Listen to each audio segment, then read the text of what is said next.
Es un gran misterio. ¿Qué cosa? Misterios al atardecer ha llegado.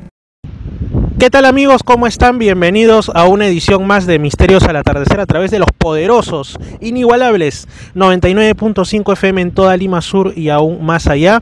Y para los que lo vean en formato de imagen, para Misterio Infinito, pero en YouTube.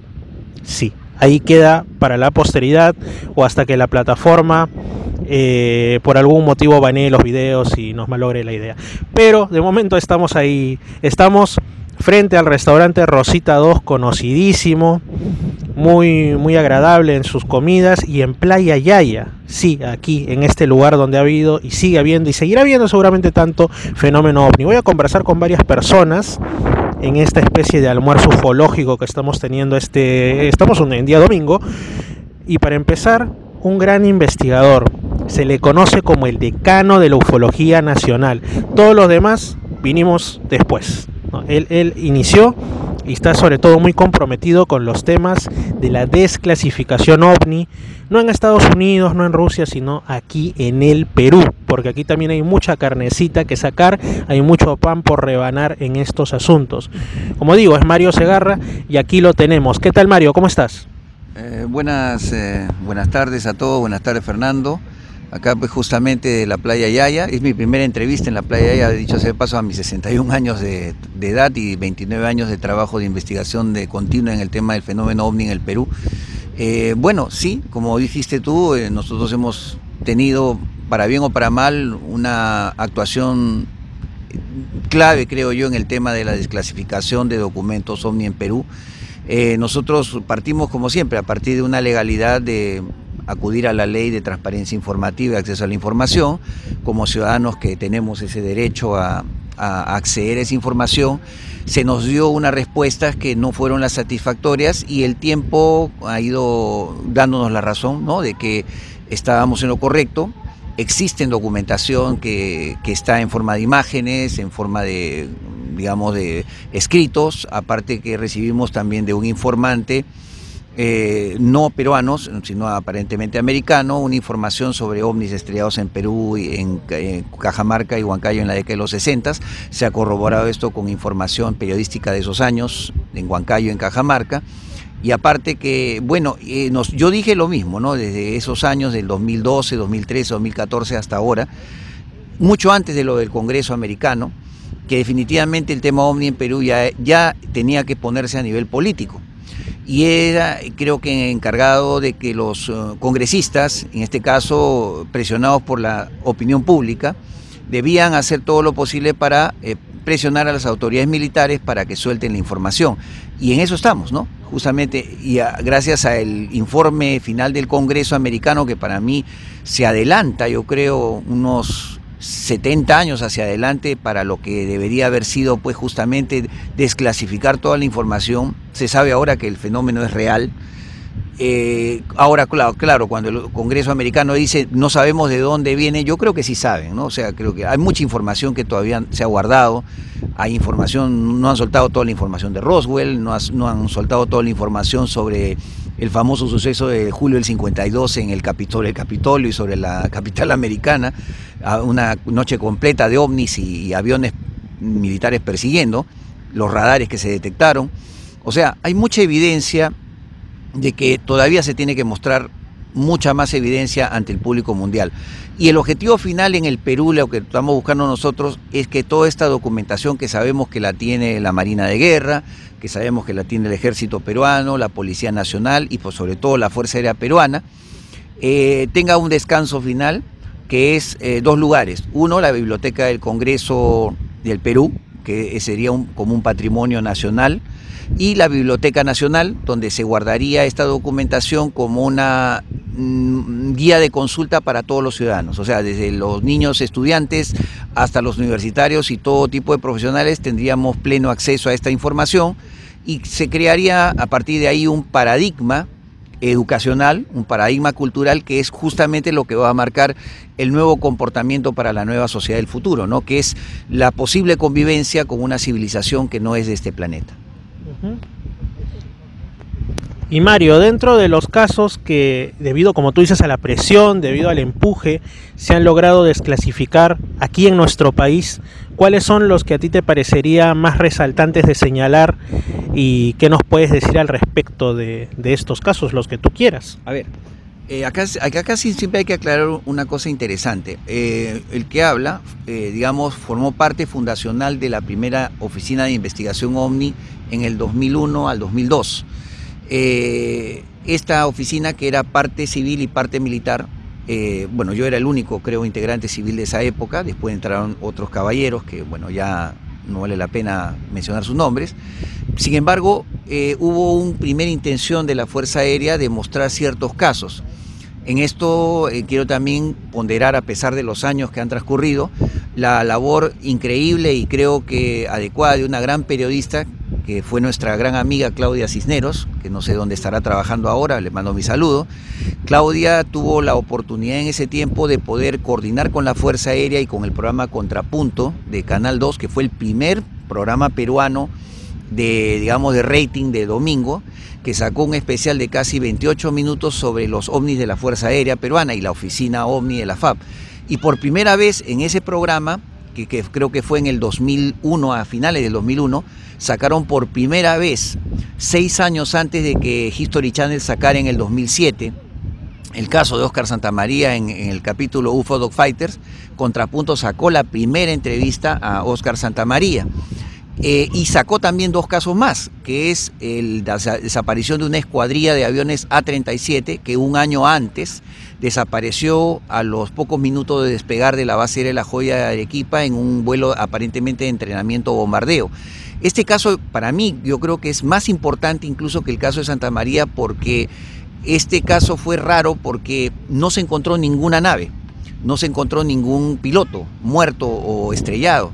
Simplemente se volatilizaron en el aire. Hubo un operativo de búsqueda de casi 6 meses, posterior a la desaparición de esta escuadrilla. Se dice que se buscó hasta en los volcanes cercanos de Arequipa y de Moquegua, no se encontró absolutamente nada, y se quedó como un caso sin solución. Aparentemente sigue como un capítulo, como un archivo reservado, ¿no?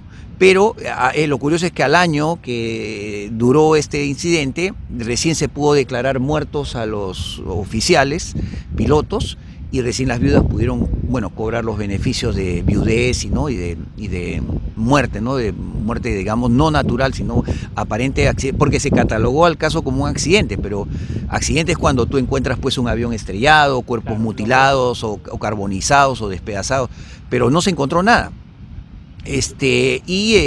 Yo tengo el testimonio de una persona que trabajó en la Fuerza Aérea, que me llegó a comentar que él vio parte del informe final, donde se mencionaba que la posibilidad de que pudiera haber sido un rapto o un secuestro extraterrestre.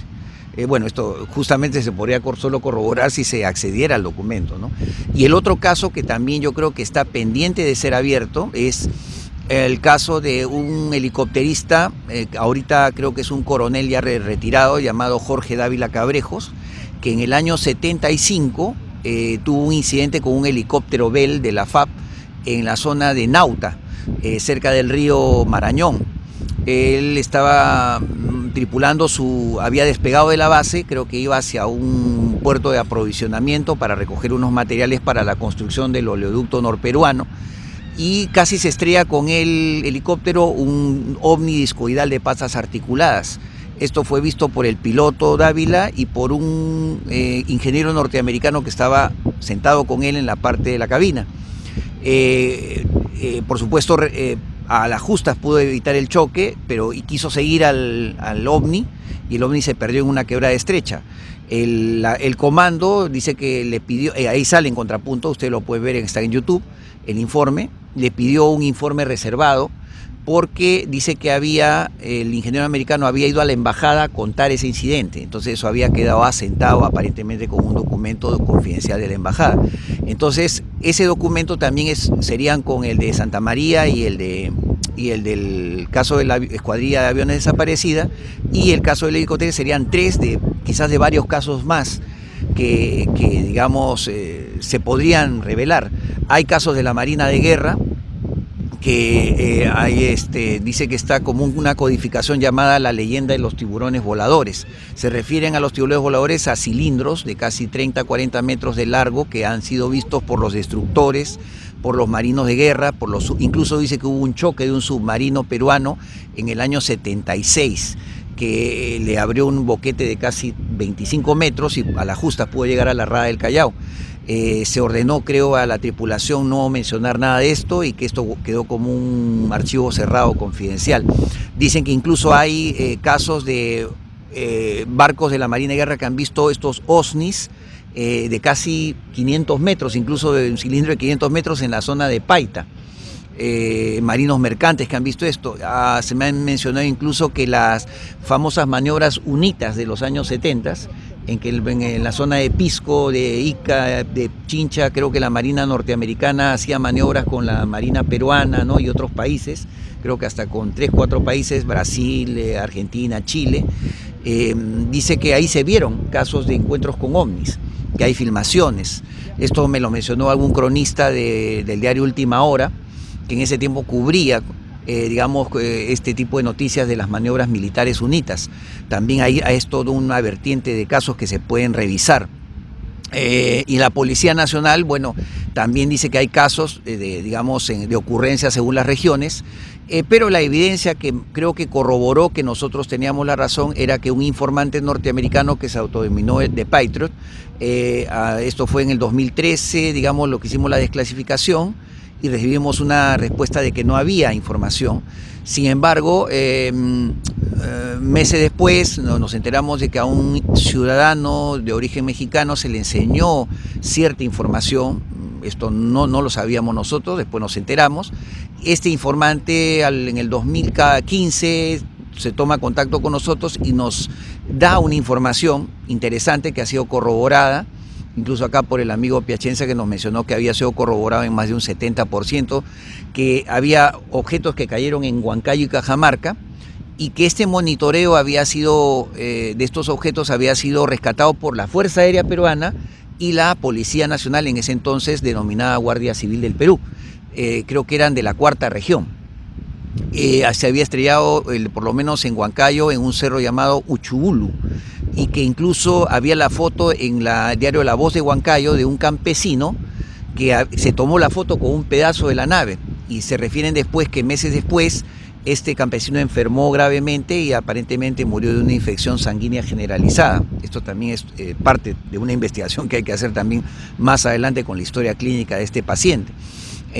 Lo curioso del caso es que también con estos dos documentos de Huancayo y Cajamarca nos corroboraron un caso de un estrellamiento de UFO crash y recuperación de un ovni en Cochabamba, Bolivia, en el año 78, que esto también ha sido corroborado que así fue. Incluso sale el nombre del oficial informante de la embajada de la CIA, de la embajada americana y de la CIA, llamado el coronel Ariel Coca, que después fue procesado y extraditado a los Estados Unidos por colaboración con el narcotráfico.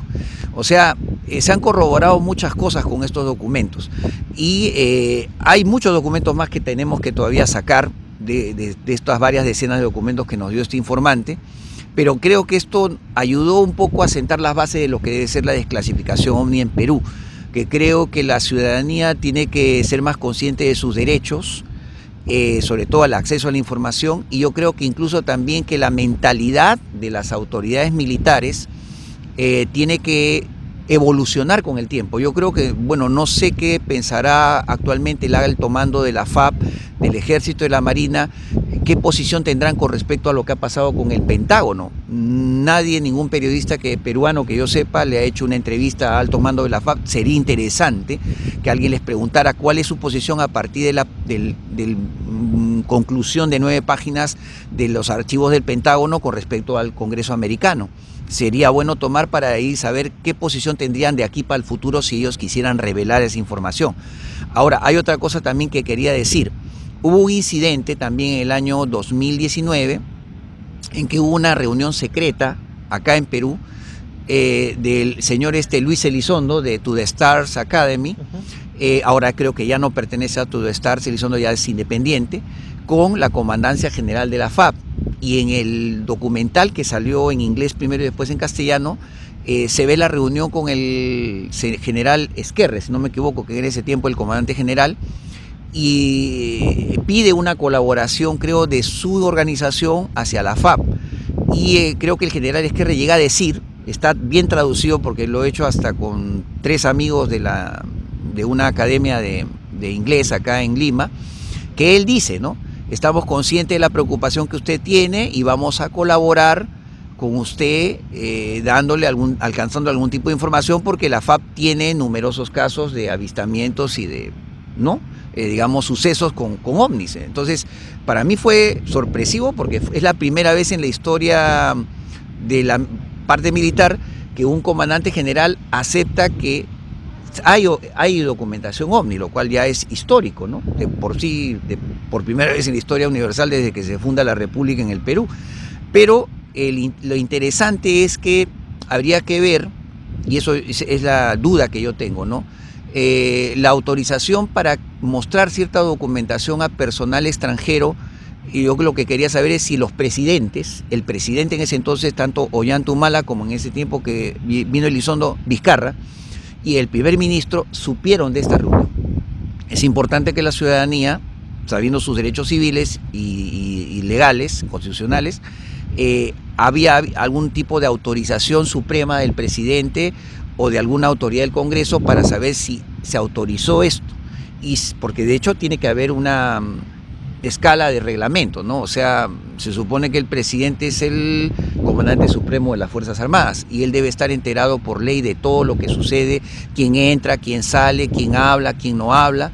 Entonces, quisiéramos saber si hay algún documento que acredita que tanto Vizcarra como Ollanta Humala supieron de las reuniones con el señor mexicano y con el señor norteamericano, para así tener una perspectiva legal y constitucional para poder invocar a su vez, porque ahora nosotros estamos en la tarea actual, en el 2021, de interesar ahora sí a elementos políticos, ojalá del actual gobierno. Estamos haciendo los primeros contactos, todavía no hemos tenido respuesta, para obtener, digamos, que ellos se pronuncien como Congreso sobre este tema. Es importante porque ya lo ha hecho el Congreso español en los años 70, el Congreso británico en los años 60, el Congreso americano en el año 66, casi forma una comisión congresal con Gerald Ford a la cabeza, pero la Fuerza Aérea Norteamericana atajó esa iniciativa formando la famosa Comisión de Colorado o Comisión Condon, ¿no? O sea, pero hubo iniciativas congresales de varios países para acceder a esta información. Nosotros quisiéramos hacer algo parecido así a partir del 2021, ya sabiendo de que el fenómeno ovni a nivel mundial es físico, es real, pero no se sabe de dónde viene. Pero ya con ese aporte de partida que el objeto es real, el ovni es real, tenemos entonces que tener ya la colaboración no solamente de gente del gobierno, sino de periodistas, que tengan un amplio criterio para tratar este tema, porque ahora lamentablemente la prensa no toma un interés, oficial sobre todo, no toma un interés. Sabemos que tuvimos una censura, y eso lo puedo decir a Fernando con toda sinceridad y honestidad. Tenemos una censura del diario El Comercio, clara, tácita, taxativa, desde el año 2013, de que comenzamos la invocación de esta desclasificación hasta la fecha de hoy. Nosotros tenemos amigos en estos 29 años de trabajo, incluso retirados de Diario del Comercio, que me han corroborado que la orden de nuestra censura fue del directorio y de los capitales del diario, o sea, capitales extranjeros en su mayoría, norteamericanos. O sea que sí, la censura existe, porque si no, esta noticia, como me dicen amigos de otros países, debió haber salido en páginas centrales del Diario del Comercio. Y todavía están a tiempo, ¿no? Porque el Diario del Comercio sí ha sacado notas sobre el pronunciamiento del Pentágono y pide pruebas, pero nosotros tenemos las pruebas, necesitamos los documentos, tenemos toda la corroboración, y nosotros siempre queremos que esto al final, ¿cuál es el objetivo final de Mario Segarra como ciudadano? Que los estudiantes universitarios, los estudiantes de tecnología, los ciudadanos de a pie, tengamos pleno acceso a esta documentación, como digo, para crear una nueva cultura ufológica, una nueva ciencia, un nuevo paradigma educacional que incluso dentro de los colegios secundarios se haga un curso de exoufología, de metaufología, en las universidades también, como un crédito sin 0 créditos académicos y quizás con el futuro un crédito académico. O sea, nosotros queremos ir más allá, porque sabemos de que también el tema de los contactos es real. Yo lo sé porque he conocido a muchos contactados ya fallecidos y contactadas fallecidas en Perú. He conocido ahora en estos años recientes a mi gran amigo Martín García Ríos, que está en una alza tremenda, que tiene unas pruebas excelentes, por eso digo que es el contactado más famoso, yo creo, y más concreto de los últimos 40 o 50 años en el Perú. Son mis palabras, ¿no? Eso, tómenlas tal cual, con el perdón de otros contactados y contactadas en el Perú, pero creo que eso es lo que se está dando ahora. Y creo que el fenómeno OVNI, a nivel de contacto, están predominando más las manifestaciones individuales, o sea, los contactos individuales predominan más que los temas grupales. Yo también incluso tengo contactados de mi propia cosecha. Por ejemplo, les paso un dato. Tengo un contactado que es un simple chofer de camión que vive en Zárate, San Juan de Lurigancho. El señor creo que no ha llegado ni a cuarto de primaria, pero desde hace 9 años tiene más de 200 cuadernos loro de 200 hojas, donde ha plasmado una serie de pictogramas o jeroglíficos que él sueña como una escritura automática, pero que él sueña esa escritura y después la corrobora físicamente en los cuadernos. Y él dice que es unas nuevas profecías para el Perú y para todo el planeta. Pero el señor tiene el temor de salir en público, tiene mucho temor por su persona, por su familia, y quiere mostrarlo, pero tiene el temor propio de que le vaya a pasar algo, ¿no? Entonces, así casos tan interesantes hay otros más en las 3 regiones del país. Entonces yo digo siempre que yo no voy a ser el único investigador, yo ya tengo 61 años, yo sé que en unos años más quizás deje de hacerlo, y cuando venga el gran contacto, que sé que va a venir, cuando venga ya la colaboración con seres de otros planetas que sabemos que hay, que existen, Paul Heller, el reciente difunto primer ministro de Canadá, ya lo dijo, hay más de 150 razas que están viniendo a la Tierra. Si lo dijo un político de esa talla, ¿quién soy yo para negarlo? O sea, hay mucha información a nivel político, religioso, de los papas, de encuentro de papas con seres extraterrestres, de encuentro de primeros ministros, de presidentes. O sea, incluso acá en Perú, yo les paso un dato, hay más de por lo menos 5 congresistas famosos han tenido encuentros con extraterrestres. Richard Amiel, al que que fue candidato a la alcaldía de Lima en los años 80 contra Alfonso Barrantes, que perdió esa elección, él me comentó que él, cuando era ingeniero de minas en Moquegua, en Cuajone, vio descender una nave en un asentamiento minero y él lo vio. No pudo filmarlo, pero de ahí comenzó un interés en él esporádico que lo convirtió en una especie de hobby de investigación. Claro, no se manifestó como un ufólogo porque era más conocido como un político. Javier Díez Canseco, al que también tuve la oportunidad de hablar con él, me dijo que él creía en los ovnis. Ricardo Les Colmenares, que también hablé con él a la salida de un programa de televisión, me dijo que él había visto. Michelle Ascueta, ex alcalde de Villa El Salvador, 4 veces testigo de avistamientos ovni, español peruano, también era muy creyente en este tema, ¿no? Entonces, lo curioso del caso es que incluso creo que hay una anécdota de Fernando Belaúnde cuando era candidato presidencial, en la primera vez que salió elegido presidente, de un encuentro ovni en el norte del Perú, en Piura. Entonces, eso todavía está por corroborarse. Pero hay muchos casos todavía por levantar del pasado, así que, bueno, todavía mientras haya ganas y esperanza, amigo Fernando, yo creo que va a haber mucha investigación de mi parte.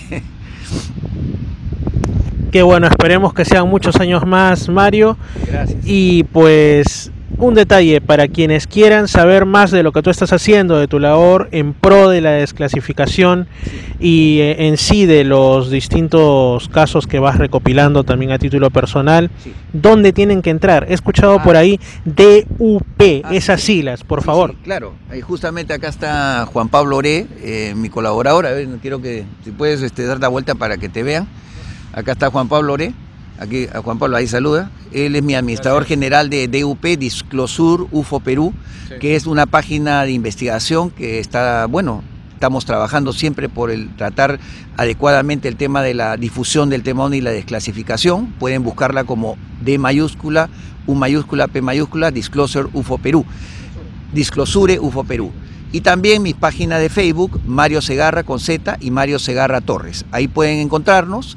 Y cualquier cosita también les dejo mi celular, el 901-548-509, donde me pueden ubicar sin ningún problema cualquier caso ufológico, testimonio, lo que ustedes deseen. Muchísimas gracias y que tengan un buen fin de semana. Y desde acá, desde la playa Yaya, ¿no?, en Chilca, Perú, al sur de Lima. Gracias. Gracias a usted, amigo Mario. Entonces, pues sé que ya se tiene que retirar, pero estamos aquí en una especie de mesa redonda que en realidad es cuadrada, con distintas personas para conversar sobre temática OVNI. Por acá está Giorgio Piacenza, por favor, estimado Giorgio, investigador también de estas temáticas. ¿Cómo está? ¿Qué tal? ¿Cómo le va en esta fría tarde en la playa Yaya? Bueno, frío pero animado por la conversación. Es como un concilio. Es como un concilio de investigadores y contactados. Podrían haber llegado más personas, pero pareciera como que todo hubiera sido coordinado desde arriba. Cuando uno es investigador, trata de no hablar de cosas que parecen pseudo religiosas, parapsicológicas, pero es un fenómeno, el fenómeno OVNI es un fenómeno que incluye esto. Es algo que la investigación actual, por ejemplo a través de la Fundación Edgar Mitchell para la investigación extraterrestre y de casos extraordinarios, FREE, logramos determinar, he sido asesor de este grupo, se dieron 3.270 testimonios de diferentes países, de más de 100 países, anónimos, testimonios anónimos. Casi todas estas personas reportaban eventos parapsicológicos después de su experiencia de contacto. La experiencia de contacto no fue espeluznante, no le gustaba que digan que fueron abducidos. Muchas de ellas empezaron como fenómenos de abducción, pero no agresivos, hostiles, como se ve en la televisión o en las películas. Solamente el 6% de los casos podría haberse considerado netamente negativo. Más del 60% de las personas no querían que sus encuentros con estos seres terminaran. Entonces, estamos ya en una nueva etapa de la ufología mundial en la cual, uno, se está reconociendo que hay miles de personas teniendo experiencias de contacto, que la mayoría de los contactos son positivos o que incluyen una mejor perspectiva acerca de la ecología, de la humanidad, de la espiritualidad de forma práctica, mayor tolerancia hacia los demás. Y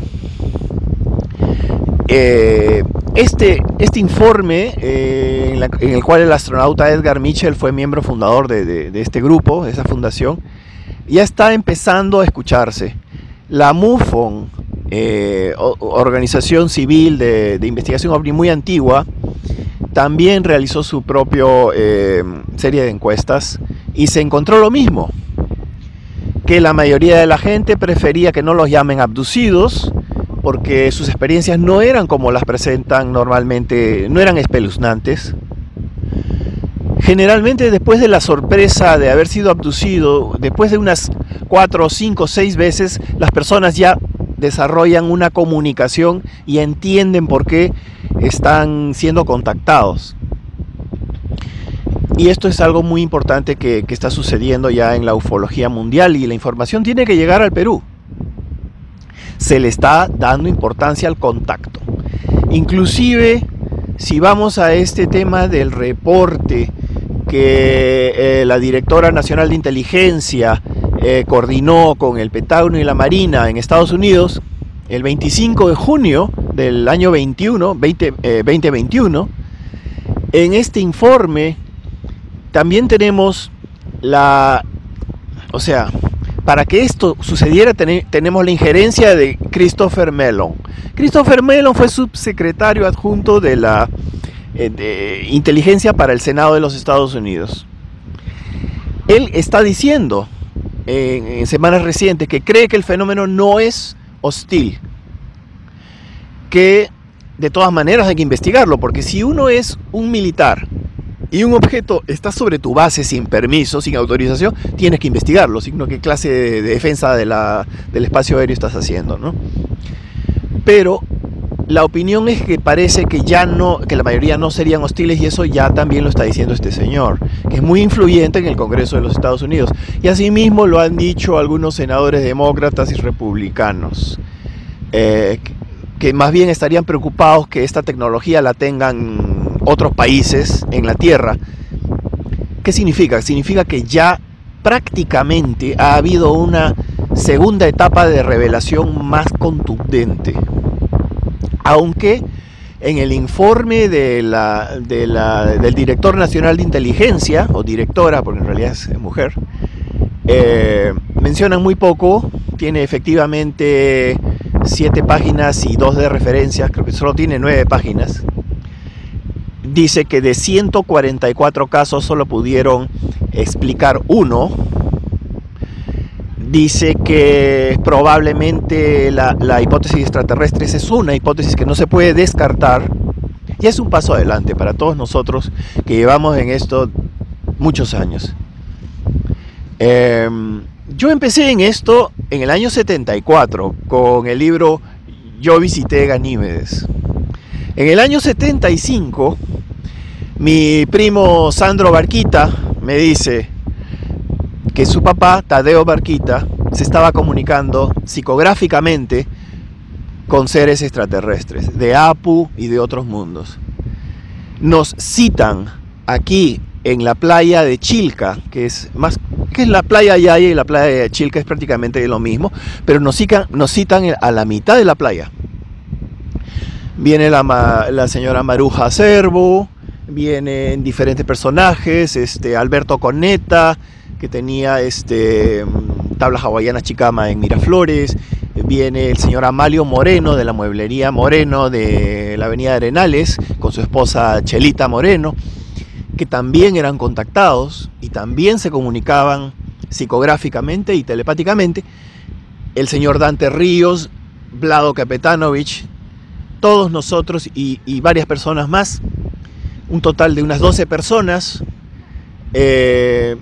a la hora pactada con estos seres, surge una nave, nosotros estábamos en la orilla del mar, surge una nave a menos de 100 metros de nosotros, una nave de 12 metros de diámetro con forma lenticular y se mantiene flotando encima del agua como a unos 6 metros de altura por un espacio de aproximadamente 50 segundos, algo así, y desaparece y vuelve a reaparecer 10 minutos después.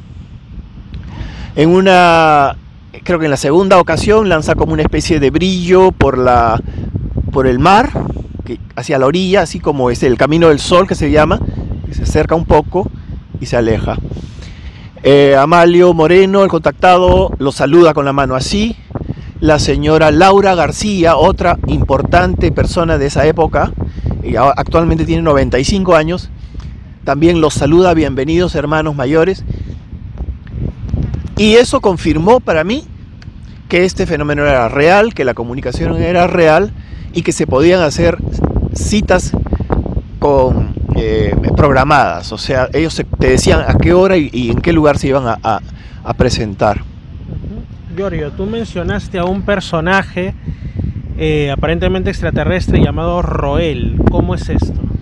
Sí, el tema fue que mi tío Tadeo y su grupo de amigos, entre ellos estaba Laura García, la señora que todavía vive. Laura García le decíamos Bambina porque era inmigrante italiana. Iban a reuniones espíritas con Dante Ríos y grupos espíritas acá en Lima. Después de un año de reunirse con médicos astrales que ayudaban a la gente a sanar, ellos estaban desarrollando la sanación con la imposición de manos, etc. Estos médicos astrales humanos, médicos desencarnados, les dicen: les gustaría conocer a nuestros maestros. Y dijeron, sí, cómo no. Entonces ahí fue que entró este otro personaje, Roel II, quien dijo ser comandante de la base submarina de Chilca. Una base que se extendería por lo menos hasta León Dormido, Chilca, toda esta zona, quizás hasta San Bartolo tendría salidas y tierra adentro. Pero entraban y salían del mar, básicamente. Se presentaron otros seres también. Con esta psicografía se presentó un tal Zenón, el Eleático, que había, o sea, se presentaba como la reencarnación del filósofo Zenón, el Eleático, que estaba con estos seres. ¿Y de qué planetas decían ser? Ganímedes fue uno de ellos, Apu principalmente, y un tal mundo verde azul de los dos soles. Estos seres querían que el grupo de mi tío realizara unas conferencias públicas, pero ellos tenían industrias, eran químicos, eran gerentes, vendedores, tenían tiendas, prepararon todo. Yo los acompañé inclusive a la Municipalidad de San Isidro, donde había un auditorio por el Bosque del Olivar, centro cultural, y todo lo tenían reservado, pero a la hora de la hora se chuparon. No podemos hacerlo, ¿qué van a decir? Vamos a perder nuestro crédito. Suele pasar, suele ocurrir. Y en esa época, sobre todo, somos personas serias, tenemos una imagen social que defender, etc. Entonces ahí se perdió una oportunidad muy importante. Esto mismo yo lo propuse en la Fuerza Aérea de Perú. Yo fui asesor técnico civil de la Fuerza Aérea del Perú a partir del año 1999, cuando se fundó la OIFA. Básicamente la OIFA formalmente se fundó un poquito después del 2000, pero en realidad desde el 99 empezamos a reunirnos con el profesor Fuensalida, famoso antropólogo, con el comandante Chamorro, y en esa época la Fuerza Aérea nos daba más apoyo. Yo propuse que a través de algunos contactados serios que habían demostrado el contacto, pudiéramos nosotros ir y confirmar el contacto. Pero no había ese interés, no porque alguien nos dijera cállense, supriman, no pueden decir, están prohibidos de decir eso. En esa época nadie había firmado ningún acuerdo de confidencialidad. El señor Mario Segarra no era parte todavía de ese grupo. Él vino un poquito después. Y él sí firmó un documento como miembro, asesor técnico civil. Él sí. Los otros no firmaron. No sé, siempre hubo un desorden. Inclusive dentro de esta organización, dentro de esta institución, las cosas no se hacían siempre siguiendo el mismo patrón ordenado. No eran tan ordenados como tú, mi estimado amigo, que tienes, gracias. Se nota en tus entrevistas tu seriedad y constancia, con un orden, ¿no es cierto? Entonces, bueno, yo me fui decepcionando. Poco después, alguien vino y robó, entró al local de la Fuerza Aérea y robó material. Yo había donado videos, cosas, otras personas tenían. Lo que no había, yo por lo menos no he visto, es archivos secretos. Sé que hay casos importantes que tienen que haberse estudiado, pero lo que yo noté es una falta de interés generalizado dentro de la Fuerza Aérea, y que casi todos los casos importantes, por ejemplo, conozco de un caso famoso de alto mando. Este señor volando tuvo un encuentro con naves. Al aterrizar en un aeropuerto, el aeropuerto está en un estado de emergencia, el aeropuerto de la Fuerza Aérea, porque el aeropuerto había sido sobrevolado por objetos voladores no identificados. Pero todo queda en la conversación oral, en compartir personalmente. Escuché de otros casos, yo estaba volando, decían, y una nave me acompañó, y vi esto por aquí, por ahí. ¿Por qué no lo dices? ¿Por qué no vienes a nuestra oficina, a la OIFA, y lo dices? O lo dices, posteriormente se llamaba el DIFA, ¿no? no, que a lo mejor me retiran mi licencia de piloto, van a decir que estoy desequilibrado mentalmente, entonces no. Pero en privado habían generales, coroneles, comandantes, pilotos, capitanes, que habían visto ovnis volando. Entonces aquí lo que falta en el Perú es organización. Como en Brasil, por ejemplo, que ya se ha dado el permiso desde el año 2010 para que los pilotos declaren lo que ven, lo que encuentran. Bueno, entonces, volviendo al tema anterior, como tuve esa experiencia de contacto con mi familia, amigos, etcétera, en la mitad de la playa de Chilca, siempre me quedó esta iniciativa. La gente debe conocer la verdad, necesitamos un cambio de paradigmas, saber quiénes somos, cuál es nuestro origen, por qué somos tan hostiles con la naturaleza y entre las personas, ¿no? ¿Qué tenemos? ¿Qué nos falta? ¿Es la naturaleza humana? ¿Qué está pasando? Entonces, tener una conversación con estos seres que conocerán seguramente nuestra historia, para mí era muy importante. Pero también era importante que la Fuerza Aérea Peruana lograse ser la primera en el mundo que diga públicamente: hemos comprobado que el fenómeno es real, es inteligente y es probablemente no humano.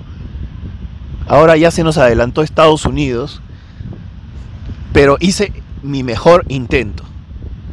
No es que viniera un general y nos prohibiera, nada, ni Cateriano, nadie, en la segunda etapa, ¿no? en el DIFA, nada. Simplemente entre los otros asesores, inclusive civiles. No, que qué van a decir, que si fallan vamos a quedar en ridículo, que si van a saber que somos de la Fuerza Aérea y si no pasa nada quedamos en ridículo, que después nos van a revolcar, que no, que ha habido este escándalo, que mejor no, que puede ser peor después. Entonces no. Pero hubo una situación ya en el DIFA, en el año 2015, cuando Sixto Paz convocó a un avistamiento programado acá tierra adentro en Chilca. Y ahí sí, yo le dije: Sixto, déjame llevar al astrónomo del DIFA para que él verifique y seamos la primera fuerza aérea del mundo que lo diga, ¿no? No, él no quería que venga. Barthelemy Dance, no quería, pero sí aceptó que yo vaya con Marco Barraza, ¿ya? El colega Marco Barraza, que todavía está trabajando en el DIFA, aunque el DIFA prácticamente está inactivo y estaría funcionando dentro del castillo Rospigliosi en este momento. Está inactivo, pero él sigue como miembro del DIFA, ¿no? Bueno, fuimos en el 2015, hubo un evento muy borroso de algo que se movió así, más o menos, día anterior. Y la última noche que estuvimos, se acerca una luz así hacia nosotros, desde el horizonte, desde el oeste, desde el mar, hacia el este, directamente hacia tierra adentro, hacia nosotros, que estábamos adentro por el Cerro 43, que es lugar de encuentros, ¿no? Por la estrella. O la estrella, sí. Hasta más adentro hay un cerrito. Ya, bueno, fue impactante, era bien grande y se movía rápido hacia nosotros y se perdió por atrás de los cerros. Ok. Marco grabó lo que pudo, otra persona grabó lo que pudo. Cuando Marco y yo hicimos la investigación, sobre todo Marco se dio cuenta primero que yo, que era la estación espacial, estaba pasando con 4 minutos de diferencia. Estaba programada a pasar con 4 minutos de diferencia que nosotros grabamos.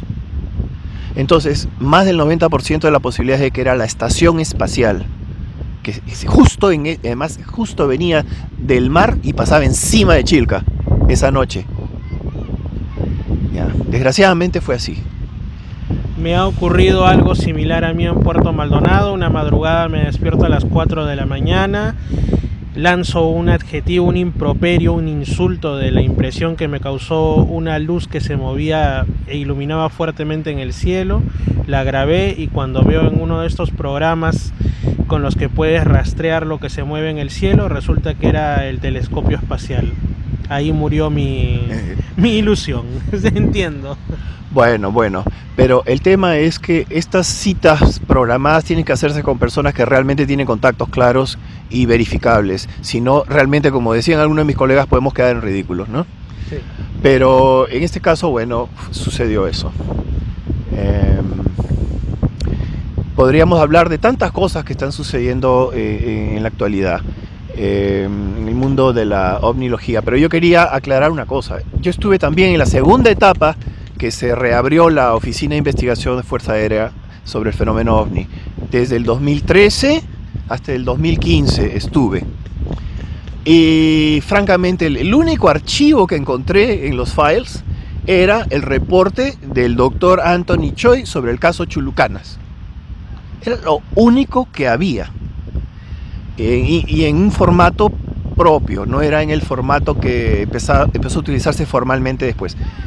A partir que se abrió en octubre del 2013 el DIFA, el Departamento de Investigación de Fenómenos Aéreos Anómalos, a partir de eso empezaron a llegar muchas personas. 1, 2, 3, 4, 5, 6. El séptimo caso lo hicimos con el comandante Santa María, lo entrevistó, era el archivo 0007, lo entrevistó Enrique Álvarez Vita, ingeniero, matemático, bueno, que era asesor del DIFA, todavía lo es oficialmente, porque no ha renunciado.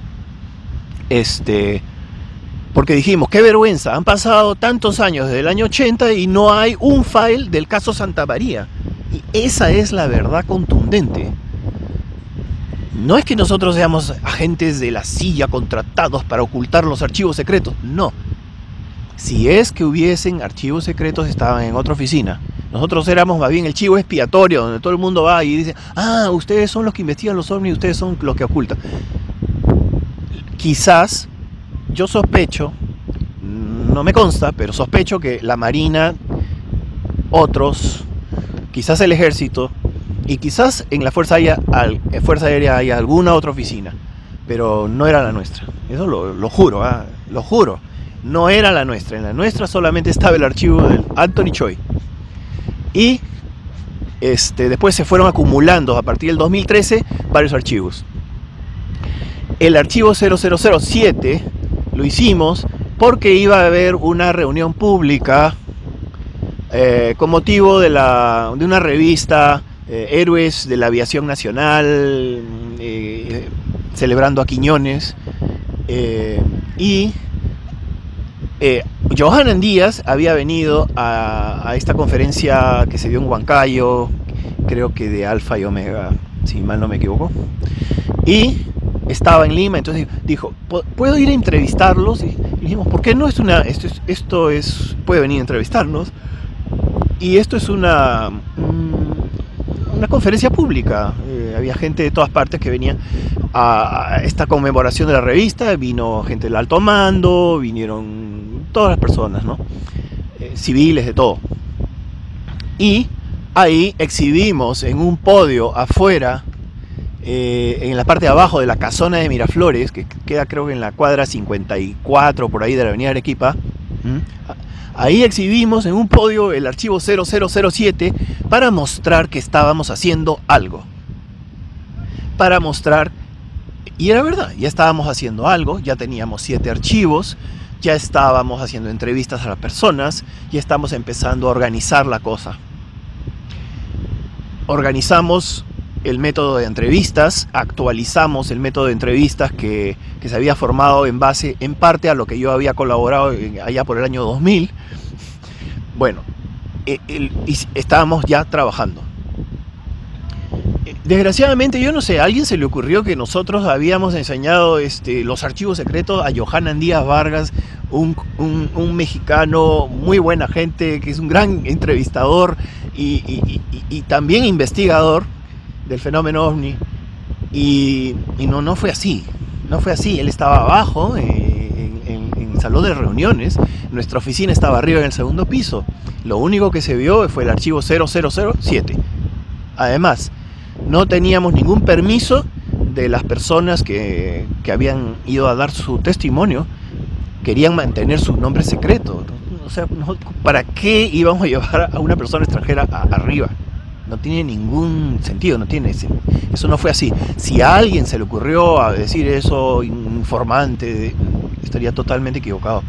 Yo lo digo con la mano en el pecho, y como peruano no teníamos nada que darle a ese señor de forma inadecuada, y no lo hicimos. Entonces eso creo que es una confusión. Y yo después he tratado de... Yo tomé una foto con la fecha en que se hizo el archivo 0007 para que se vea claramente que fue reciente. ¿Ya? Entonces eso fue una confusión. Bueno, ¿de qué más quieres hablar? Esto lo has dicho a propósito de algo que mencionó Mario Segarra hace unos momentos. Claro. Picante. Sí, claro, porque hay que hablar con la verdad. Y él no estuvo ahí, él no ha sido asesor. Empezaron a decir, no quiero mencionar nombres, de que a nosotros nos pagaba el Ministerio Interior o la CIA a través del Ministerio Interior $3.000 mensuales y no sé cuánto. No nos daban ni para el taxi. Lo que nos daban era un delicioso café pasado, que estaba en las mañanas, y nos invitaban a almorzar a veces. No les daban, literalmente, con el café no les daban ni un croissant. No, pues ya Dios es mío, demasiado. Eso sí, ni croissant. Caramba, qué terrible. Pero sí, un trato muy respetuoso, gente muy buena en la Fuerza Aérea. Lo que tenemos que hacer simplemente es que los altos mandos se interesen en apoyar este tema. Otra cosa que me gustaría aclarar, el tema de Elizondo. Ok, primero que nada, no fue realmente una reunión secreta, era el History Channel que contactó al DIFA con Marco Barraza y me contactó a mí para que yo sea de traductor al señor Elizondo para este programa del History Channel. Y el señor Elizondo vino y a través de un amigo general Spicer logramos una cita con el comandante general. Comandante Spicer, dicho sea de paso, tenía un encuentro con ovnis muy interesante, que ojalá un día podamos entrevistarlo acerca de eso. Pero simplemente el señor Elizondo vino y se entrevistó con el comandante general. Fue una reunión muy amable. Nadie pidió archivos de nada. El señor Elizondo dijo, queremos nosotros como To The Stars Academy, y a título personal, porque él dijo que ya no trabajaba para el gobierno de Estados Unidos, okay, eso dijo, y es verdad, ¿no? Ya había renunciado, formar un intercambio, una colaboración a nivel regional con diferentes países de investigación. Y quedaron en, bueno, muy bien, pero no se hizo ningún acuerdo formal. Después de la reunión con el comandante general, Esquerre, fuimos a la oficina del DIFA, donde señor Marco Barraza dio una exposición que a mí me gustó bastante, fue muy buena, gracias a Dios salvamos el honor y tuvimos algo que mostrar, porque ya él había estado investigando un caso. Y otro más también mostró una historia de casos, ¿no? Hizo como un video mostrando algunas cosas, pero salvó el honor, porque no había más antes. Realmente el que ha investigado más ha sido Marco Barraza. Investigó el caso de la cometa de Miraflores. Al comienzo creíamos que era una nave, pero al fin apareció el cometero, el señor Bruno Pisorni. Era una cometa bien acá rara. tengo la foto de la cometa. Una cometa bien rara. Sí, era una cometa con un comportamiento bien singular, ¿no? Total. Era una cometa Rokaku de 2,50 metros, japonesa, sin cola, estable. Y ese día estaba volándola desde el Parque María Raizque, creo que se llama así, en Miraflores. Sí. Ya. Le tomaron, primero nos llegó una foto de abajo de la Costa Verde hacia la cometa. Después nosotros fuimos a entrevistar a todas las personas de los edificios cerca. Después nos llegó finalmente el señor Pisorni, Bruno Pisorni, con la cometa. Aquí tengo la foto, acá la tengo en el celular. Si quieren la muestro después. Y se comprobó que no era, pues, a la distancia esta cometa, blanca, roja y negra, se combaba así. Se veía así. y desde un sexto piso parecía un ovni. Yo estaba contento y dijimos, si es un ovni lo vamos a decir, porque una de las cosas que yo hubiera dicho es la verdad. Nadie nos dijo oculten, nada. Más bien, las veces que Panorama y otros entrevistaron a coroneles de la Fuerza Aérea, dijeron que no estamos solos en el universo, prácticamente aceptaron esto como que es real y que probablemente es extraterrestre. Giorgio, dime, para las personas que quieran contactarte y o ver algunos de tus programas, de, digamos, las cuestiones que quieres mostrarnos en modo divulgación sobre el fenómeno ovni. Sé que tienes un canal de YouTube con una chacana. Quizá tengas también algunos otros medios dentro de la virtualidad, por favor. Bueno, sí, es que yo no soy periodista, pero sí tengo mi canal de YouTube, Giorgio Piacenza, Giorgio es mi nombre. Piacenza es Piacenza, P como en Pedro, I-A-C-E-N-Z-A. Tengo varias entrevistas, ahí pueden ver bastantes cosas.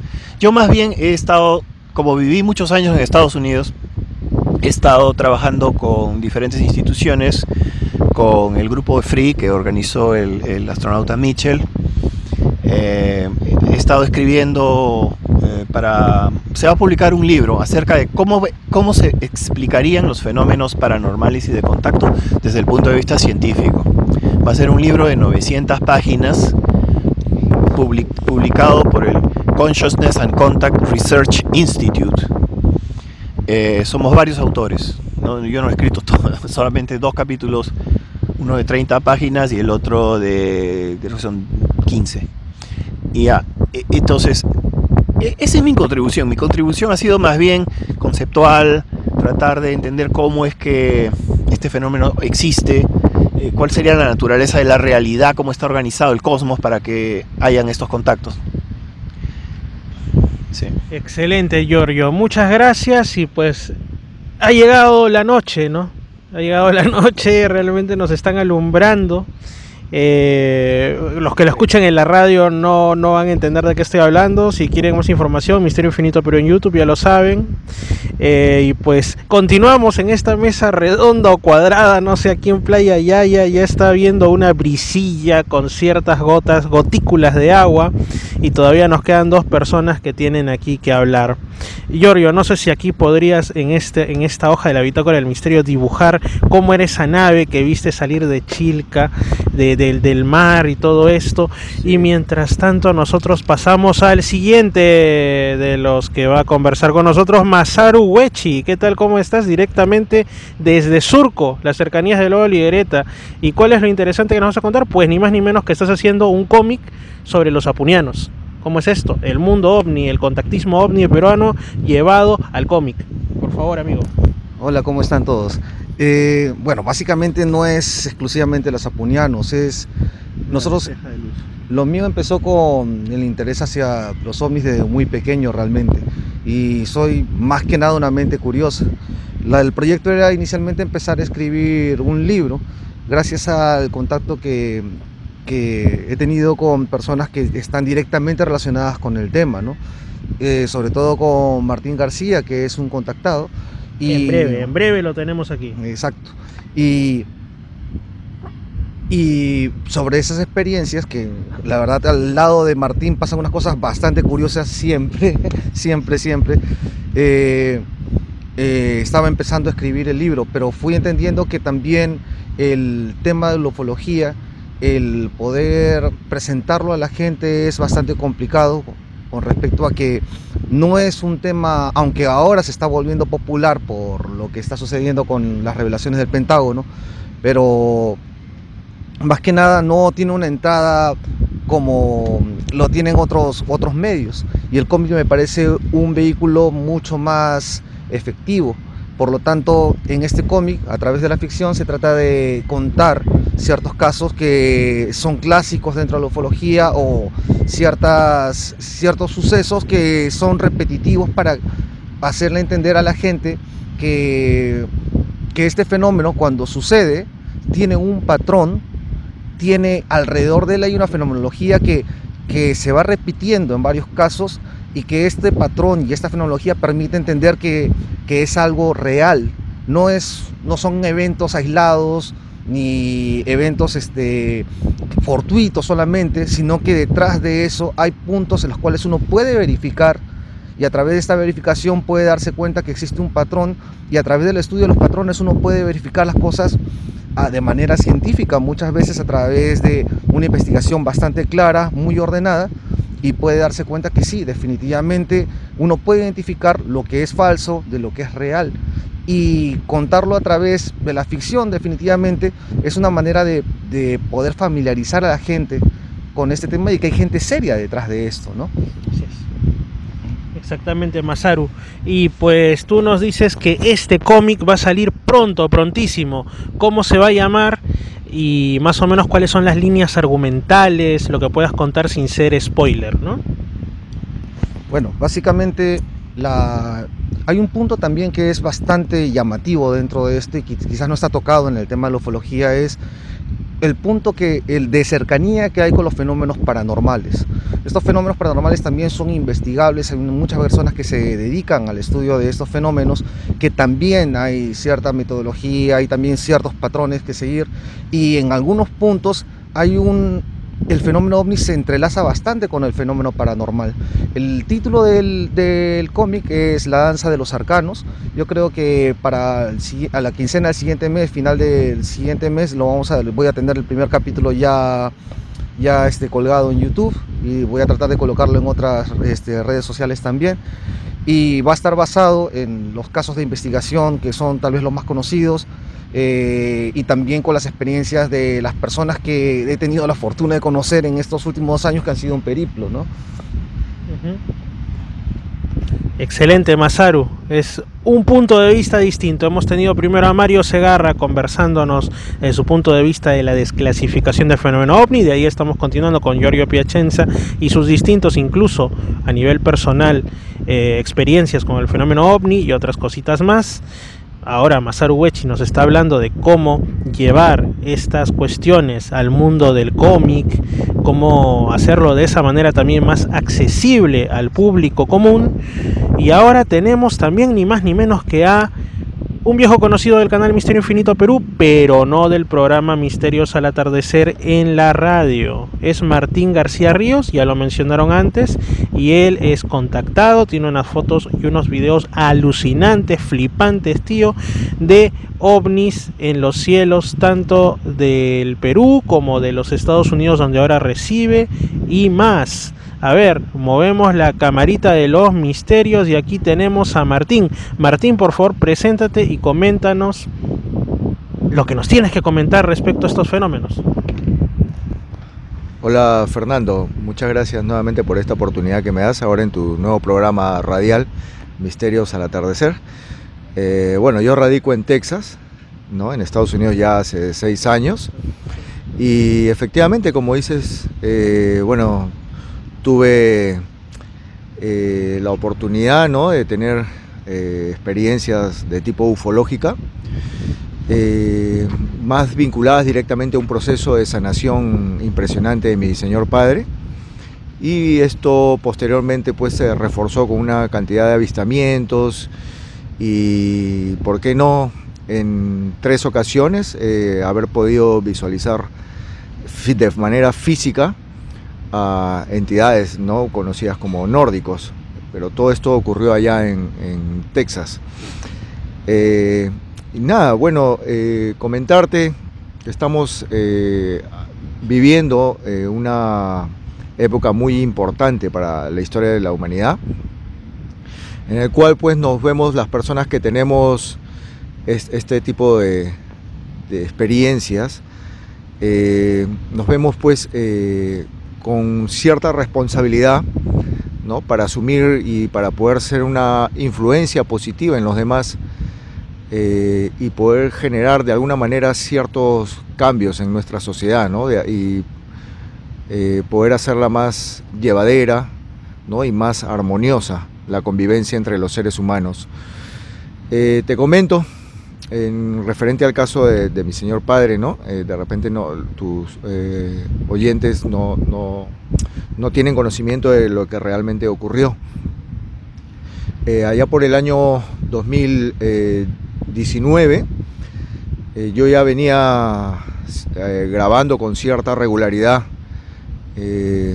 avistamientos ovni, ¿no? Mayormente objetos cilíndricos en Texas, pero esto pues yo lo compartía a mi entorno familiar, a mi entorno cercano, pero no recibía la aceptación, ¿no? Al contrario, recibía burlas. Entonces esto me obligó de cierta manera a mantenerlos para mí, hasta que hubo una ocasión en la noche, fue una medianoche. Yo trabajo como conductor allá para una compañía privada de transporte, y me encontraba yo transportando una pasajera en una tormenta que había en la ciudad de Dallas, y de pronto esta pasajera me pidió desviarme del camino porque quería ir a comprar artículos en una gasolinera, en una tienda que hay en las gasolineras allá en Estados Unidos.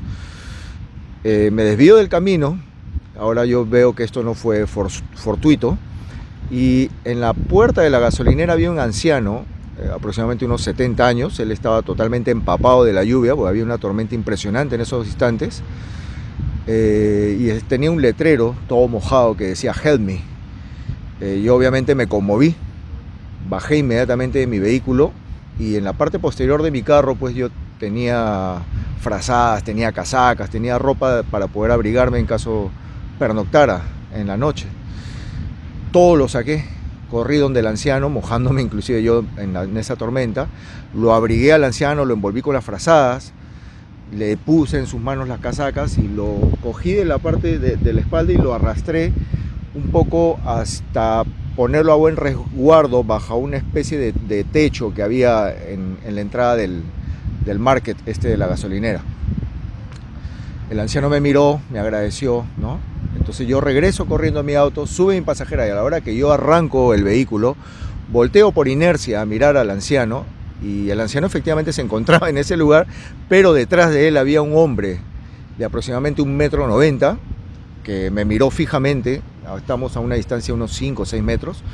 Este hombre tenía un traje muy ceñido al cuerpo, como los que usan los buzos, las personas que bucean. Entonces se prendió 2 veces al frente de nosotros. Sí, la vi. Sí. Fuerte, ¿eh? Solamente 2 veces. Sí, solamente 2 veces. Plum, plum y listo. Con Martín siempre pasamos. No, bueno, esperemos que sea. Esperemos que sea. Los hermanos mayores. Sí. Entonces, esto inmediatamente, pues este hombre sí. Ya. Pero sí, ¿no? Ojalá que sea. Y este ser, solamente este hombre mueve la cabeza, ¿no? Asiente la cabeza como aprobando la acción que yo había realizado minutos antes. Esto me llenó de una emoción indescriptible, tanto así que llegué a las lágrimas. Nunca había sentido esa emoción tan intensa, ¿no? Continué con mi camino. Mi pasajera no se dio cuenta, no se percató de lo que había ocurrido, porque ella inmediatamente, ni bien subió al vehículo, pues ella se puso a mirar su celular. A la semana siguiente, era cerca de la 1:30 de la tarde. Ese día me acuerdo que la temperatura en Dallas era de 43 grados de temperatura, era extrema. Entonces yo, saliendo de dejar un pasajero en un condominio, me estaciono, salgo de mi vehículo, levanto la maletera para poder echarme un poco de crema de rostro y poder echarme un poco de perfume para prepararme para mi siguiente viaje. Y en eso que yo abro la maletera, yo sentí alguien había detrás mío. Volteo y efectivamente a unos 3-4 metros mío había una mujer de aproximadamente unos 25 a 30 años, rostro más perfecto que pude ver en mi vida hasta ahora. Una mujer muy hermosa, pero el cabello lo tenía largo, un color medio plomizo, cenizo, Y lo que me llamó poderosamente la atención en ese instante fue que ella vestía un traje completo de color blanco, con mangas largas, ¿no? Una especie de casaca, ¿no? Un enterizo blanco. Entonces ella, ni bien yo volteé, ella directamente me estaba mirando a los ojos. El color de sus ojos era celeste, muy intenso. En un par de segundos yo razoné como humano y bueno, dije, pues, esto, qué rostro más hermoso, ¿no? Pero volteo nuevamente y la mujer ya no estaba. Esto habrá sido en un transcurso de 2 a 3 segundos nada más. Yo empecé a cuestionarme, ¿no? ¿Por qué no me había acercado? ¿Por qué no me había yo tomado la decisión de presentarme? Pues porque yo ya estaba esperando prácticamente que ocurriese algo así, ya que tenía una cantidad regular de avistamientos. Y bueno, saliendo de este condominio, inmediatamente me viene un mensaje a mi bandeja de correo electrónico, que era la publicidad del libro del doctor Michael Salla. Al yo abrir el mensaje, la portada del libro pues era una mujer nórdica estrechando la mano de un militar norteamericano, ¿no? Entonces esta sincronización me dio a mí la confirmación que el poder haber observado a esta mujer minutos antes pues había sido real. Esto ocurre en diciembre del 2018 y tengo un amigo muy cercano a mí, de mi infancia, de mi colegio, que tiene un sobrino que tenía 13 años, que es el único sobrino. Entonces él me llama por teléfono, y él era uno de los detractores, él era uno de los que se reía o se burlaba de las experiencias que yo tenía. Entonces él me llama y me pide: Martín, por favor, mira que mi sobrino está gravemente hospitalizado, ha sido desahuciado por los médicos, puesto que tiene una septicemia, él incluso está ya inconsciente, está con una máquina respiradora y los médicos han dicho que no va a recuperarse. Entonces, por favor, necesito que me ayudes en algo. Pero yo le digo, pues, ¿pero en qué te podría ayudar? Me dice, no, que tú tienes avistamientos, has visto seres, ¿no? Y de alguna forma, pues, ellos pueden apoyar energéticamente, espiritualmente a mi sobrino. Y bueno, en ese instante de verdad que me conmovió también lo que estaba pasando mi amigo, que bueno, yo decidí pedir algún tipo de intermediación, ¿no? a estos seres a los cuales, bueno, yo tenía ya las pruebas y videos, ¿no? De que se están continuamente presentando. Y bueno, esto lo realicé con bastante regularidad, esta petición día tras día, y al tercer o cuarto día el niño despertó contra todo pronóstico, y bueno, esto quedó obviamente una experiencia entre mi amigo y yo. Al cabo de unos 3 meses más es que yo viajo a Perú, en marzo del 2019, estuve un mes, estuve con mis padres, con mi familia. Cuando yo regreso a Texas, en los primeros días de abril del 2019, mi madre me llama que mi papá se había sentido mal. Mi padre tiene 82 años y él ha sido operado de cáncer en 2 oportunidades. A él le han extirpado los ganglios linfáticos, entonces no tiene defensas como las tuviese cualquier persona, ¿no? Su sistema inmunitario está muy deprimido.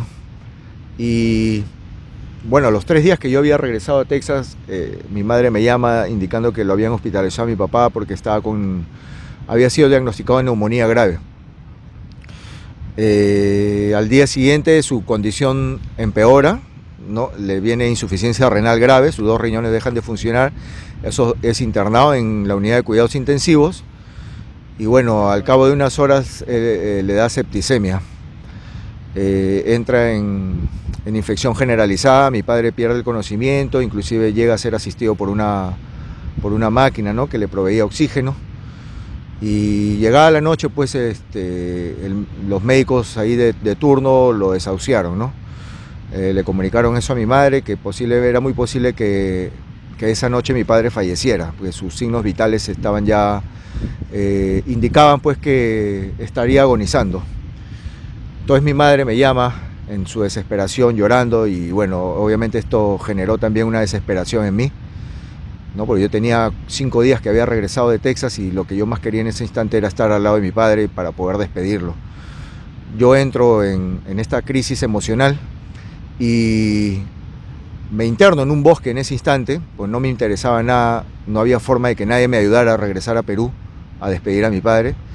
Y recordé en ese instante de desesperación lo que había ocurrido 3 meses antes con el sobrino de mi amigo.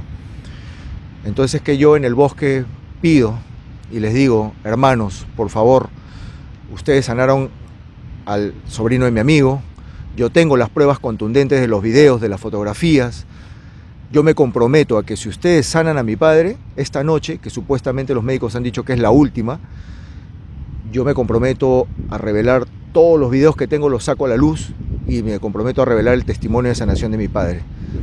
De lo contrario, yo no quiero volver a verlos nunca más. Eso fue lo que dije en mi momento de crisis emocional que tuve. Salí de esa meditación, de esa petición que tuve en el medio del bosque en Fort Worth, me subo a mi vehículo, me dispongo a trabajar cerca de las 7 de la noche y pido una señal mentalmente: por favor, hermanos, si van a ir a sanar a mi padre esta noche, yo quiero que me den una señal. Y en ese instante me viene un viaje, en ese preciso instante, y tengo la fotografía de eso, de una persona que vivía en la calle La Esperanza y tenía el número 33. Esto me dio cierta tranquilidad. Pasé una noche casi en vela, recordando, porque me presentía yo lo peor con mi padre. Al día siguiente, muy temprano, 6 de la mañana, me levanto para trabajar, me conecto para trabajar y pido nuevamente una señal. Digo: por favor, hermanos, si fueron, obviamente de esto nadie de mi familia sabía, nadie, ¿no? Por favor, hermanos, si fueron a sanar a mi padre durante la madrugada, yo quiero recibir una señal. Y el primer viaje que me viene es de una persona, una señora que se llama Tracy, que yo después averigüé que Tracy significa guerrero y luchador. Y esta señora tenía una fotografía, en lugar de su fotografía de ella, tenía una foto de un mensaje que decía: "The hope is the only thing more stronger than fear". La esperanza es la única cosa más fuerte que el miedo. Recogí a la señora ya bastante motivado, la llevé a la señora hacia el aeropuerto y cuando llegamos al aeropuerto ella me dice: por favor, me dejas en la puerta 33. Esto generó en mí pues una emoción muy intensa. Transcurrió cerca de unos 15 minutos, ya eran cerca de las 7 de la mañana y recibo la llamada de mi madre y de mis hermanos que estaban en el hospital, que habían acudido muy temprano. Y pues acá viene la historia ya más trascendente de mi vida, en el cual pues ellos van a cuidados intensivos y la cama de mi padre estaba vacía. Se acercan desesperados hacia la zona de enfermería y la enfermera pues verifica en la relación que mi padre seguía ahí en la cama hospitalizado, que no había habido ningún movimiento durante la madrugada, pero la cama estaba vacía. Preguntan al vigilante de la puerta de cuidados intensivos, que es en el 3er piso del Hospital Rebagliati, y el vigilante no había apuntado nada, no había habido ningún movimiento durante la madrugada. Entonces es que ahí donde empiezan una búsqueda. Lo primero que hacen es acudir al mortuorio, a la morgue del hospital, y bueno, no encuentran a mi padre y empiezan a buscarlo cuarto por cuarto, desde el 2.º nivel, y lo encuentran a mi padre en el piso 10, en una habitación donde mi papá podía recibir visita y estaba rodeado por médicos. Cuando lo ven a mi padre ahí, que estaba ya semisentado, hablaba casi normalmente, a comparación del día anterior, pues que estaba agonizando, mi madre, mis hermanos se abalanzan donde mi padre, lo abrazan, lo llenan de besos, ¿no? Y mi papá despacio les dice: durante la madrugada yo desperté y habían 2 hombres, uno acá al lado de mi cama, eran unos hombres altos, rubios, de un traje blanco medio luminoso. Yo me asusté, entonces uno de ellos me coge la sábana y lo cubrió totalmente a mi padre, y mi padre siente como que lo empiezan a llevar a través de un túnel, lo transportan a través de un túnel. Entonces él pensó que estaba muriéndose y él entonces exclama, ¿no? Por favor, ¿a dónde me llevan? ¿Quiénes son ustedes? Avísenle a mi familia. Y él escucha una voz que le dice: quédate tranquilo, que te vas a sanar. En ese instante mi padre entra en inconsciencia. Cuando él vuelve a despertar ya era de mañana, él estaba en esta nueva habitación y los médicos estaban al pie de su cabecera de la cama, todos estaban discutiendo quién había dado la orden para llevarlo a ese nivel, quién había dado permiso, quién había autorizado, nadie sabía nada, entre todos los médicos se peloteaban. Y detrás de este grupo de médicos, mi padre vuelve a ver estos dos seres que vio durante la madrugada al lado de su cama. Estas dos personas, uno de ellos lo mira fijamente a mi padre, le mueve la cabeza así y se retiran del ambiente. Y bueno, como te explicaba al inicio, nadie de mi familia sabía nada de mi petición y esto fue pues lo que genera en mí el inicio de esta cruzada, ¿no? De compartir la información, el testimonio y bueno, divulgar la presencia de estos seres benevolentes que lo único que buscan es simplemente el despertar de la conciencia de los seres humanos y de esa forma pues generar un cambio positivo en cada una de las personas que se sientan tocadas por esto, ¿no? Así es, Fernando. Muchas gracias, Martín. Ya estamos llegando a los minutos finales. Ustedes saben que Misterios al Atardecer dura 1:30, así que ya estamos bien cerquita. Pero Masaru quería decirnos algo más. Me hizo la seña mientras también apuntábamos con su láser hacia el Cerro Yaya, donde se encendieron unas luces, pero que al final, como en tantas otras veces, al parecer no eran nada más que algunos valientes pescadores que estaban ahí en las laderas, seguramente ya empezando su faena nocturna. Masaru, ¿qué era lo que nos querías decir, por favor? Como reforzando la historia de Martín. Yo conocí a Martín a través de un recorte de periódico que leí, que bueno, en su momento estaba bastante más redactado y no entendía nada en verdad la historia, pero después, gracias a esto, cuando estaba buscando por YouTube algunas cosas, de repente me encontré con su historia y dije, ay, este es el señor del periódico. Entonces me detuve a escuchar la historia de él, que es la que acaba de narrar, y me comuniqué por él por su página. Él mencionó la página que tenía en YouTube y le mandé un mensaje. Él muy amablemente me respondió, no me conocía de nada y me dijo, yo estoy en Lima, ¿qué tal si nos juntamos? Entonces hicimos una cita, nos juntamos, fui a visitarlo a su casa y esa historia se la he escuchado de la boca de su papá. Su papá, él me narró la historia, contarla así en primera persona, de la manera vívida con que él la vivió, me pareció una cosa alucinante. De ahí fuimos a seguir conversando, tomamos un jugo y cuando estábamos sentados, estoy seguro que no estaba en el campo de visión de Martín, un auto se estacionó a espalda mía en la entrada de la juguería donde estábamos y él me dice, oye, fíjate un rato en la placa.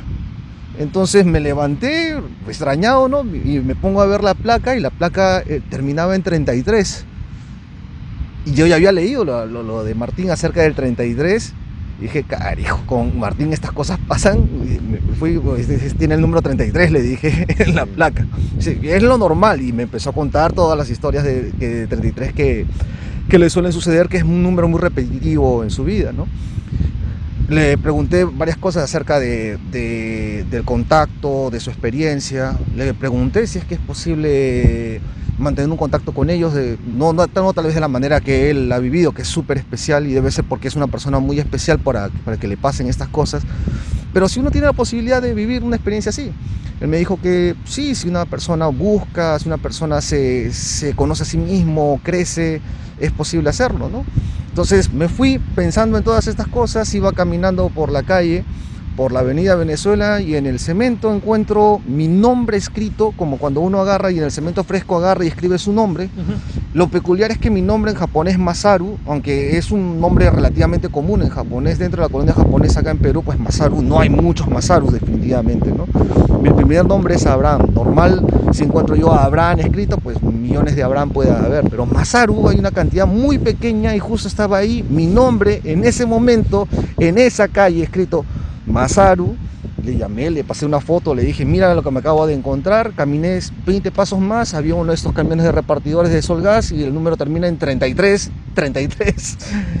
Y ya del tiempo que nos conocemos y las ocasiones en que hemos tenido la oportunidad de ir y buscar y ver a Pachacamac, por ejemplo, cuando uno está alrededor de él, los avistamientos pues se te ponen a los ojos, ¿no? Sí, definitivamente pasan unas cosas muy, muy raras. Yo puedo dar fe de que definitivamente las cosas que él está viviendo son completamente reales y la verdad es que alrededor de él sí pasan cosas bastante curiosas, en verdad. Muchas gracias, Masaru, por complementar esto, y pues somos muchos los que tenemos una que otra o muchas anécdotas con el número 33. Yo difícilmente las he contado, pero varias tengo, ¿no? Y pues hablando de 33, si ustedes quieren saber más sobre la historia y sobre los avistamientos que hasta ahora tiene y sobre todo graba, es decir, documenta Martín García Ríos, pueden encontrarlo en YouTube en su antiguo canal 33, El Testimonio, y su canal actual, que es El Niño Verde. Sí, él es el Niño Verde 33. Ustedes se preguntarán por qué Niño Verde. Ustedes han escuchado la historia, esta leyenda, si no me equivoco, de las Islas Británicas, de los niños verdes de Woolpit. Estos niños que allá por la Edad Media fueron encontrados, eran verdecitos, decían que venían de un mundo donde siempre había como un permanente atardecer, y que de pronto nos explican qué es lo que ocurrió y aparecieron deslumbrados en nuestro mundo. Bueno, por eso, en homenaje a eso, él es el Niño Verde ahora, ¿no? Ustedes saben, hay el Niño Nuevo, hay muchos niños últimamente, pero él es el Niño Verde 33 en YouTube. Los invito a que se suscriban. Y ahora sí, ya estamos al filo de terminar el programa. ¿Quiere contar algo, Martín? Por favor, no nos vamos sin eso. Que, bueno, en los últimos meses tuve una percepción muy intensa en cuanto a mi padre. Entonces verifiqué mi partida de nacimiento, y cuando yo nací mi padre tenía 33 años. Así es. Y ahí cerramos por el momento. Yo los espero, como les comentaba Fernando, en mi canal de YouTube, El Niño Verde 33, o también en mi Facebook. Ahí comparto muchísima información que estoy seguro les puede ser de mucha ayuda. En mi Facebook estoy como Martín García Ríos. Un abrazo fuerte y muchas gracias por la oportunidad. Gracias a ti, Martín. Solamente falta preguntarle el tema de las redes, porque yo se lo pregunté a Giorgio, se lo pregunté a Mario, que ya se retiró, te lo he preguntado a ti. Masaru, ¿cómo te ubican en redes sociales si acaso quieren por ahí? Bueno, estoy próximo a activarla. Realmente ya tengo la página, pero no he colgado todavía lo que vamos a hacer. Es Subcultura General, es cultura con COO, Subcultura General. Cultura como cool. Ajá. Sin duda será un espacio muy cool dentro de las redes sociales. Gracias, Masaru, gracias, Martín, gracias, Mario, aunque ya no esté por aquí, y gracias también a Giorgio. Ahora sí estoy en la penumbra para quienes me vean en la imagen, y pues para los que están en Misterios al Atardecer también procedo a retirarme. Nos encontramos, como ya les dije, en Playa Yaya, Enclave del Misterio, segundo programa que para la radio hago desde este lugar. Y nada, amigos, muchos saludos, gracias por estar siempre con Misterios al Atardecer. Ustedes ya lo saben, Radio Los Andes 99.5 para toda Lima Sur y aún más allá. Viernes 6:30, sábado 7 de la noche, y por supuesto también en Misterio Infinito Perú en YouTube, y algunos programas también los cuelgo en Spotify como Reflexiones y Misterios con Fernando. Un servidor, Fernando Chapi Martínez, se despide. Espero que se pueda escuchar ese sonidito tan relajante, pero que causa un frío tremendo también, de las olas rompiendo en la Playa Yaya. Ahora sí, me retiro. Un gran abrazo, Dios los bendiga. Chao. Este ha sido el final de la mesa, no redonda sino cuadrada, del misterio en Playa Yaya. Síguenos también en YouTube, Facebook e Instagram como Misterio Infinito Perú, y en Spotify como Reflexiones y Misterios con Fernando.